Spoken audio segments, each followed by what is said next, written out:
cheese pulling competition is one person v one person, and you have to pull it up as far as you can up against the other person, and you're here on your vertical ruler. Whoever wins for the whole event gets your body weight in cheese.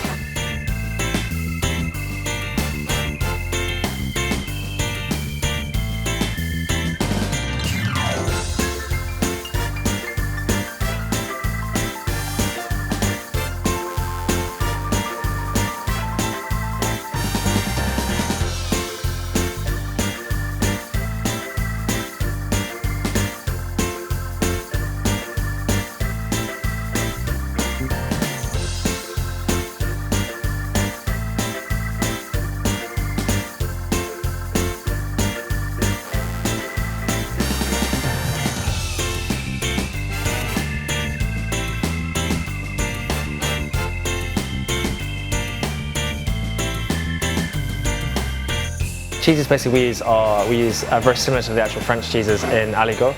but we actually get them from a London cheesemaker, the Wild Cheese Company, who are based literally just a little bit north of us, up beyond Stoke Newington. So we asked them basically to make a few bespoke cheeses to get the very best mix, so we could have that sort of French mountain